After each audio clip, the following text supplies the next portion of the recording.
మేరు అనేటువంటిది చాలామంది ఈ షో కోసం కూడా ఇంట్లో పెట్టుకుని రకరకాలుగా చేస్తూనే ఉంటారు, చూస్తూ ఉంటారు. శ్రీచక్రం అనేటువంటిది ఒక్కసారి నువ్వు ఆరాధన సవ్యంగా చేశావా, శ్రీ మహాలక్ష్మి ధనానికే ఇంధనం, వచ్చిన ఇంట్లో కూర్చుంటుంది. అయితే ఎవరు పడితే వాళ్ళకి అర్హతలు లేవు. పూర్ణ పంచదశి లేదా పూర్ణ దీక్ష ఉన్నవారు మాత్రమే అర్హత.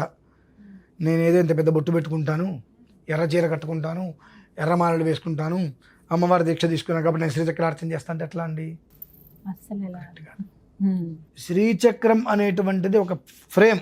ఆ ఫ్రేమ్ను మాత్రం ఇంట్లో పెట్టుకోండి, ప్రతి ఒక్కరూ పెట్టుకోండి, ఇబ్బంది లేదు. కానీ యంత్రం అనేటువంటిది మీరు అర్చన చేసుకునే విధంగా ఇంట్లో ఉంచుకోవద్దు, మేరు అసలు పెట్టవద్దు. ఇప్పుడు మన వీడియోలో ఏదైతే చూపిస్తున్నామో ఆ ఫ్రేమ్ అందరూ పెట్టుకోవచ్చు. ఆ ఫ్రేమ్ ప్రతి ఒక్కరు ఆ ఫ్రేమ్ అనేది ఏంటంటే 1,00,000 బీజాక్షరి లలిత సహస్రనామాన్ని అంత ధారపోసి, నవాక్షరి ఒక స్థాయిలో ధారపోసి దాన్ని మనం ఇవ్వడం జరుగుతుంది. నియమాలు ఏమైనా ఉంటాయండి?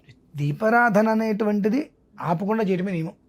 ఎందుకంటే ఇల్లే ఒక దేవత కనుక దీపారాధన లేకుండా మనం ఏమీ ముట్టుకోవడానికి అర్హత లేవు. కాబట్టి ఉదయం పూట ఇంట్లో వెలిగేటువంటి ఫస్ట్ అగ్నిహోత్రం ఏదైనా ఏంటంటే గ్యాస్ స్టవ్, కాఫీ కాదండి, దీపారాధన ఆచమనం చేసి దీపారాధన చేసుకున్న తర్వాత నివేదన చేసుకో. కాబట్టి ఆ దీపారాధన మాత్రం తప్పకుండా చేసుకొని అంత పర్టికులర్ నివేదన పెట్టగలిగితే బ్రహ్మాండం.